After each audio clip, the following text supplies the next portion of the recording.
So the other day, I got to thinking, my brother is a licensed family therapist or something like that. He'll tell you his credentials. So anyway, I was like, let's talk to him.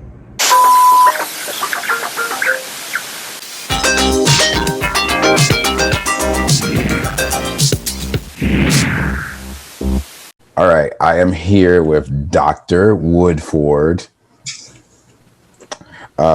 And for those of you who don't know, Dr. Woodford is actually my brother. So we have a doctor in the family. Before we jump in, can you please tell us your credentials? Yes. I am a licensed psychotherapist in our nation's capital. My degree is in marriage and family therapy, so that's a lot of relationships with the work. But I see couples, but mainly individuals. Okay. And nonprofit work and in private practice. So I guess I should explain how you got wrapped up into doing this Zoom with me. So again, I'm your brother. So I'm the oldest. Yes, so I have to do what you tell me to do. I'm the oldest. And so I did a video a couple years ago. You know my friends. You met many of my friends.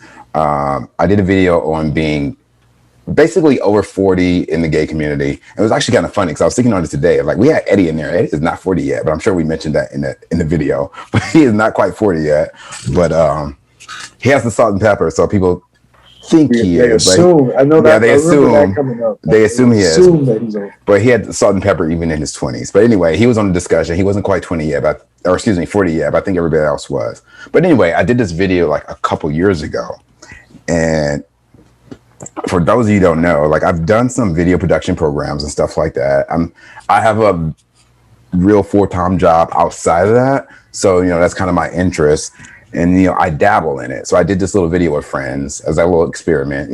I learned a lot from, what not to do and what to do as far as the production part of it. But this little video, I think it's up to 2,500 views right now. And that's not a lot. I mean, on YouTube, that's not a lot. But prior to like a couple weeks ago, I got one comment and I noticed the video had like 400 views. So I had like 2,500 views within 2 weeks. And I was getting a lot of comments that I was fielding. And so basically I came up with, I was like, is this a niche? Because people were leaving a lot of comments and talking about what it is to like grow older in the community. So I was like, I kind of want to examine this a little bit more and what could be my next project. And I decided I'm going to interview my brother, the doctor. So here we are. So anyway. Glad to be here. We haven't done video projects, collaboration in terms of creativity. Yes. We talk about it a lot. We talk about it a lot, but we're on separate coasts. He East Coast, I'm West Coast. What's up? No, I'm kidding. We have a lot of opposites, but we're on different coasts. But anyway. So what I decided I wanted to talk about today, because I think it affects me a little bit, is the midlife crisis. This is funny because I always pick your brain about different stuff. Like, I have my own therapist, but I always pick my brother's brain about different stuff. So I guess my first question, is it a real thing? Something I read, or is it something we overblown as a society? As a therapist, I would almost never tell somebody that their experience is not real. However, in terms of clinical diagnoses, so we go by the DSM, the Diagnostic Statistical Manual. And in that manual, which is where our diagnoses come from, midlife crisis is not a diagnosis. But the experience that people have from it is very real. Uh-huh. And I think that it's important to understand what a person is experiencing that they are considering midlife crisis. Because people come to therapy all the time with a problem. And as a therapist, it's my job to hear that problem, but also to know what problems may lie underneath them. Right. So with that being said, you say you wouldn't diagnose somebody having midlife crisis. So that would be that person to determine that. Is that safe to say? Yeah, I mean, I would ask, what for you are you experiencing that you would consider a midlife crisis? What behaviors? What because it's also important not to miss an opportunity to address something that needs to be addressed. Like, are you experiencing depression? Are you managing trauma? And you are just categorizing it as midlife crisis. So what are you what's really going on? Why do you Okay, hypothetically, I don't know. Let's say me, I don't know. No. So asking for a friend? yeah, asking for a friend. So I'm 46. So I used to joke about it turning when I turned 40, like, okay, the midlife crisis is about to happen. I actually, so funny because I knew we were doing this. I was thinking about it on the way home, and I'm like, I really enjoy my 40s. It's a blast. But what I know I'm doing wrong is I'm not living in the moment. I'm always worried about the future. That's where I'm messing up. But I was also thinking about Okay. what's That's that? the trick of it. That's the trick of it. Yeah, yeah. But Right? Taking us out of the present into the future. yeah, but see, my biggest thing, it's two biggest things. And I gotta hurry up because I always lose my train of thought. But my biggest one is I am very much really concentrated on my mortality now. Because as I'm getting older, I'm just kind of like in my head, like I don't have much time left, which is again not living in the present moment. And then secondly, which is kind of related to that, is kind of like I feel like, oh my gosh, I'm running out of time. I need to do this, this, this, and this, and this, because I'm running out of time. But again, all that leads to not living in the moment, too. I think you're spot on when you say not living in the moment. It can be so detrimental. Uh, that's why we call it the present. It's a gift. That's why we call it the present, right?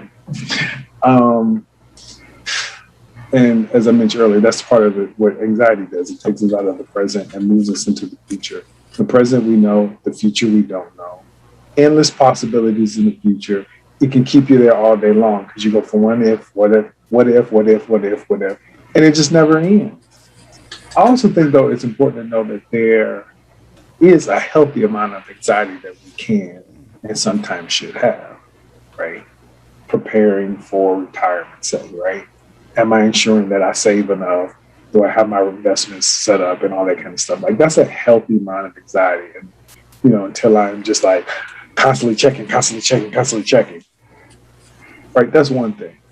But that being in the present, midlife crisis, part of that is not being able to stay in the present. And I would want to know, like, what's stopping you from being in the present, or what is in the present that you don't want to be part of. Mhm. Like, I think they're just things that you have to unpack to kind of know where exactly that happens. What exactly happened. And I think me and you talked about this before because after years of therapy, we were having the conversation. I think this was when you were like in your, I don't know what you would call it, your clinicals or residency. We would have conversations. I think you later admitted you were just practicing on me. I was just a little But bit. I can't say that technically because I can't say that to anybody, but I can't sign away for it was actually I remember this conversation. It was just I don't know what we were talking about, but I remember this conversation. And you were like, you have anxiety, right? And I was just kind of like, what? Because my own therapist, my current therapist, I feel like I don't know if it's part of his practice, but I think he goes out of the way not to label things.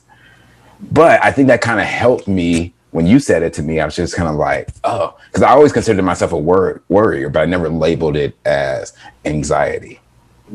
Because I am constantly worried about the future, as you know. So, yeah. But even that, we have to know the why behind it. Like, because we can treat anxiety, right? We can talk about relaxation. We can talk about coping. We can talk about breathing regulation. We can do all those things to treat anxiety itself.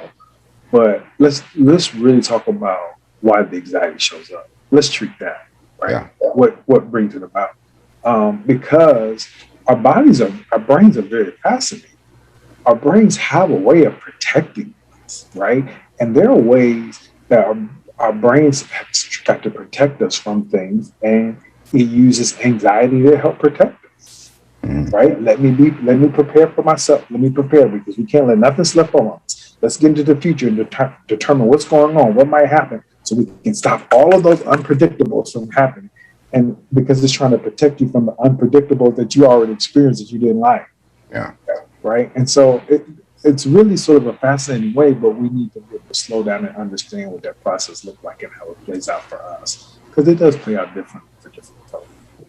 Yeah.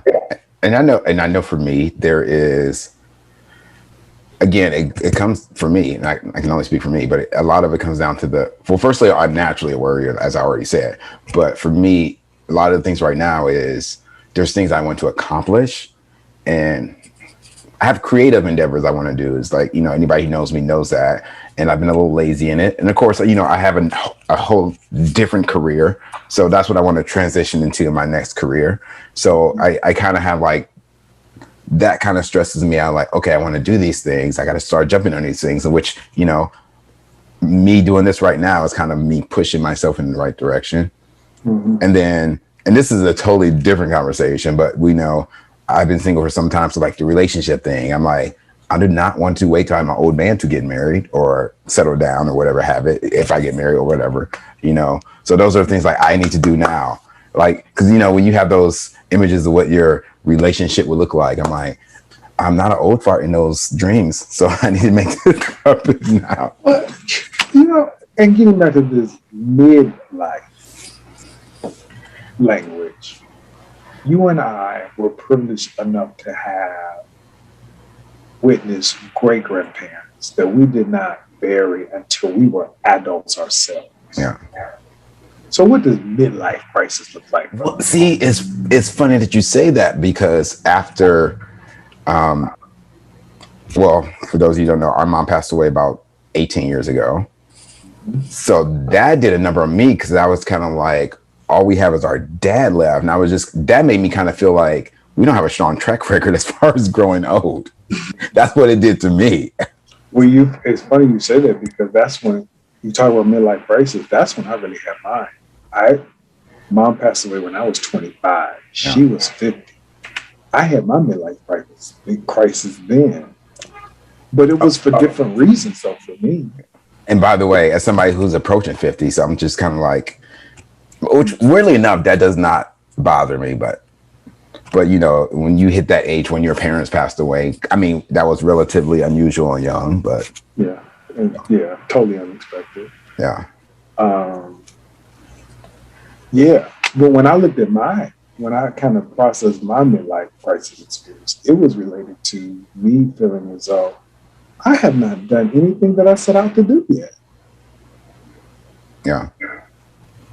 And for me, it was like, if I don't do something, like, this thing is going to pass me by. And I didn't want that to happen.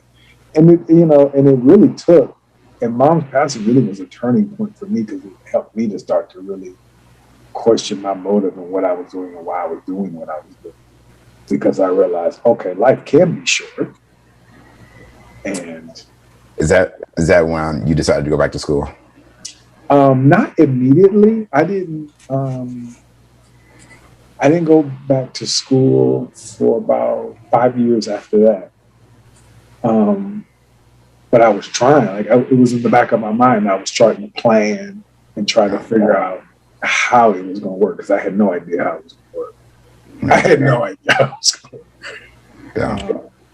That was a big part of it. And kind of a totally separate subject, but I mean, Mom, that was part of the reason why I'm in the field that I'm in.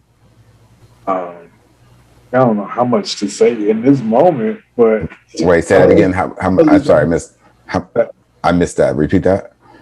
I don't know how much of this to say in the moment, but Mom, black woman,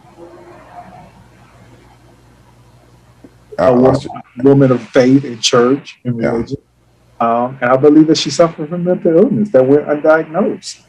And I found myself in therapy for the first time after her passing. And that's what helped me recognize how relevant I thought this subject matter was for people of faith, for people of color, Black folk, And I felt like that was part of how I started to answer my call and sort of resolve my midlife crisis, because I found my calling in my crisis. Yeah, and me and you talked about as far as our mom and the mental health, and for some reason, like early on, I was not afraid to be like, let me look for a therapist or something like that. And like, so I've always been about the mental health, and then lo and behold, like you go into mental health, like totally unrelated. So, Yeah. or as you said, maybe stemming from mother, so Yeah, it was a big part. yeah. But it's funny too, because like as I'm sitting here thinking about it, and like I'm not saying it's different, but a big thing about the video we did prior was growing older in the gay community, and I'm just like wondering, is there a added pressure when you talk about the midlife crisis and a gay man, especially like my perspective, like a single gay man, like it could be great at times, and then it's kind of like you kind of see things and you think like the grass is greener on the other side, so to speak. So I don't know if we have any more added pressures than anyone else, but I mean, I don't know. Can almost say that might be safe to say, considering some things like the coming out process and all that. I think it makes me realize or think about us having lost a generation of gay folks through the HIV/AIDS pandemic. Yeah. Right? And so we're just now starting to see age gay folk model what that life looks like. We're just now starting to see it model because we lost a whole generation of out gay folk, right? Yeah. So some of it is like, okay, well, we just now starting to see what some of this looks like. And it's so funny we didn't mention this, but I don't know if we had to clear it up. But you're also a gay man like myself. Is that how you identify? Yeah, you do have to clear it up. Yeah, I feel like that might be confusing to somebody watching, like Yes, But that's another story in itself we may have to talk about. Mm-hmm. So that's another conversation of your journey there. So, and it was a journey for sure. It's still a journey. Yeah, it is. And I've had that conversation with folks like we talk about coming out like as if it's a one and done thing. I mean, it never ends. Certainly not. It never ends. Any new work environment, it's always, if you choose to do, it's always a coming out process. So we're always negotiating those terms and what it's going to look like. Yeah. So, what question? What else? I'm sorry. I'm looking at notes. What else questions that I have for you? That's all right. So what would you suggest someone who feels like they're going through this midlife crisis? What are some healthy ways to deal with it? I think it is important to sit with our feelings. I know that's something we don't necessarily like to do because we don't like to experience the discomfort that often comes with our feelings, or that sometimes comes with our feelings. But I think it's very important to sit with our feelings because our feelings are associated with our values. When somebody pisses us off, we get upset, frustrated, whatever. That's the feeling, but it's often because one of our values has been violated. Mm-hmm. And so if we sit with the feeling long enough, then we can understand what value has been impacted. And I think it's very important to have intentional conversations around values. They're how we live and how we exist in the world and how we make our decisions. And when we can understand our values, if we don't always talk about a name in intentional ways, but we understand the feelings help us to understand our values, and our values are what help us make our decisions. Right. They're how we exist in the world. And I think that process is very important because those feelings can reveal things to us. they can help us understand things and take us to a depth that we may not necessarily have gotten to if we didn't learn how to kind of sit in that discomfort for a little bit. And that's sometimes a challenge. I mean, that's what we do in the therapy. We create a space that is safe, judgment free, or no negative judgment. I like to say, because we are making judgments and assessments, but no negative judgment. Safe and courageous space for people to sit with those feelings long enough to understand. You know, you said something. You said something about. I know we're probably getting a little off topic, but I like the natural flow of the conversation. You said something about values, and like something I had to deal with as I got older, and we talk about this a lot. But my values have changed quite a bit, and I don't mean like in a good way or bad way. And I think a big part of it was learning to think for myself, because we were brought up with a lot of. I don't want to say indoctrination. I don't know if that's a good word to say, but A lot of things were imposed. yeah. And I know a lot of my thought processes, and I wouldn't even say the values changed that much. I would maybe the thought processes, and when I think that changed a lot for me as I got older. Mm-hmm. No, and I'm glad you acknowledge that, because that's the thing about values. They're not static. They do change, and that values assessment we should always be doing throughout our life. We should always be evaluating, reevaluating, determining what values we need to leave behind, which ones we need to add, which ones we need to tweak, because they do change. Yeah. That is a big one for me. I think the whole, it's funny. Like I came out about 18, 19, but I look at the person I was there then and the person I'm there now, or I am now, and it's totally different. It is so not completely different, but it's a lot of differences there. It's kind of unreal to me. It's really unreal. So, and I've had these conversations around coming out, and I think coming out is more than just saying one is gay or one is trans or whatever, or queer, whatever the case might be. It is more than just those words. It is about saying, I want to show up as my full self, right? Because we make a decision to come out. So there's a value. Again, there's a value that's associated with it. And part of that value, or one of them, is to say, I want to be true. I want to show up as my full self, my entire self. I don't want to leave parts of myself behind. And so that's a value that you get to use in other parts of your life as well. To say, how do I want to show up? Yeah. And I will acknowledge this as I've gotten older, and I'm not saying it's as I gotten older, I get to the point, and you hear about this a lot, I think, the less you care about what other people think. It's not completely gone, at least not for me, but like the less you care about what other people think. So that's an interesting process to watch it evolve. Yeah. I think it's important to reframe that, because we are people who are created depending on one's belief system. I am a person of faith, and so I do integrate theology and psychology. I have both a seminary degree and a degree in marriage and family therapy. So I'm academically trained in both.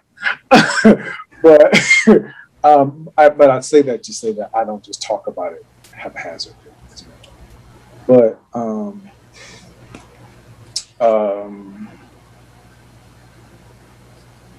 what was the last thing that you just said? I'm trained in both. And no, you said. As far as getting older and giving, I was going to say that, less F's about what other people think. Oh yes. Sorry, I lost it. I'm on East Coast time, so I have already kind of started to shut down for it. But I think it's important to reframe, because we're people who were created to be in community. We were created to be in relationships, right? I think it is important to be thoughtful about what our community thinks of us. However, the caveat to that I don't think that what others think should prevent us from living out our convictions Yeah. or our values. But I do think it's important to know, so you can have those check-ins with, you know, what the community thinks, but I'm not going to let what you think stop me from doing what I think is valuable. And as I said that though, but that's what I struggle with in my creative endeavors. I'm slowly getting there. Because, 5 or 10 years back, I would never have done a video like this and put it on the internet. So You can do some creative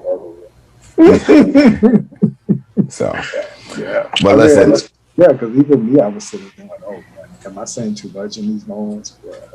But I think that is the beauty of just wanting to be authentic. Like, yeah. truth is truth, and truth stands by itself. And I will say this, I almost had a, so well, I'm telling like a story. It's like you spent my birthday with me this past summer, and I almost had a conversation with you a couple weeks later, and I didn't text you, but I have these moments where people, it is so weird to me, and I didn't tell you, but I'm about to say it here and now. But like I have these moments, like people come up to me, like people I know are just out and about, and they say things like that to me, like, "Oh, I love that you live your authentic self," and stuff like that, and like it really trips me out. I'm just learning to take compliments, so when I hear stuff like that, it takes me out. Mm-hmm. And I hear it, anyway. But I'm just getting used to the compliment thing. I could take that and roll now, but like when stuff like that, because that's more of the nature of a person, which, it hits me weirdly. So, but. And part of what it's doing is bringing you present. It's bringing you present, bringing you into a moment instead of allowing yourself to kind of jet off into another place. You're gonna have to sit with it. Yeah. It can be a very powerful experience.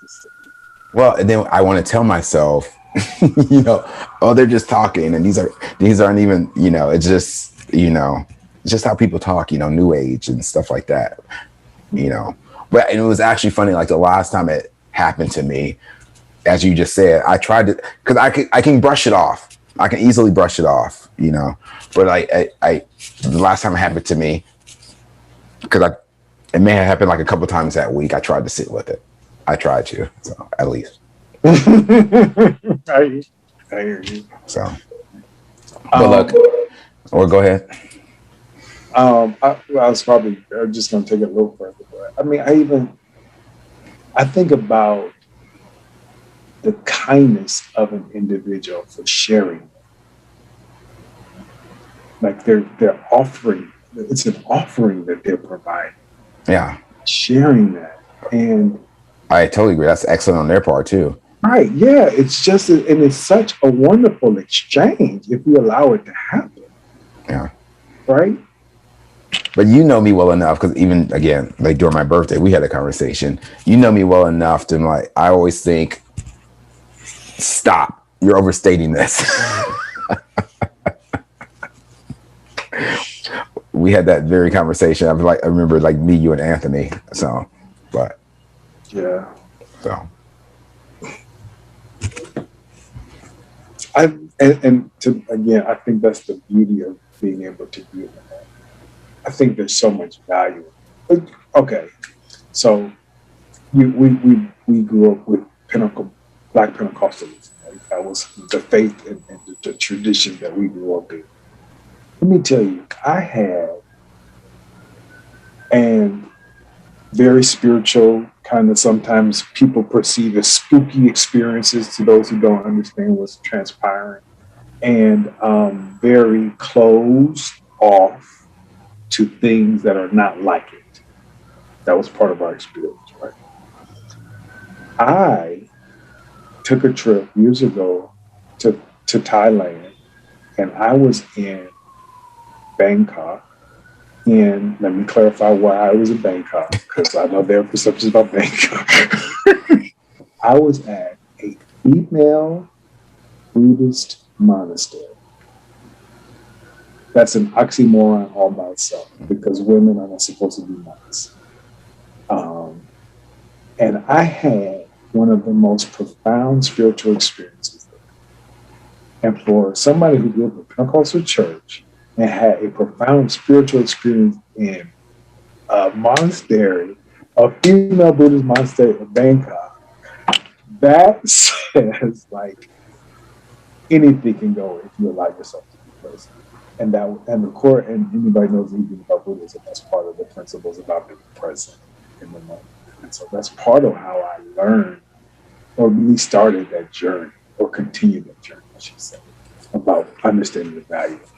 Yeah, I kind of feel like there was a time you wouldn't even been open to that. Exactly. Exactly my point, and I'm glad you said that. Yes. Yeah. So I don't want to take this real long, or else nobody wants to listen. But I appreciate you taking your time out and talk with me and engage me in my endeavors. This was an absolute delight. I look forward to doing more stuff like this. So I don't know, maybe we'll do something like this again. I hope so. Thank you, Dr. Woodford. Thank you, big brother. Love you. All right. Love you. I'll talk to you later. Take care. Bye.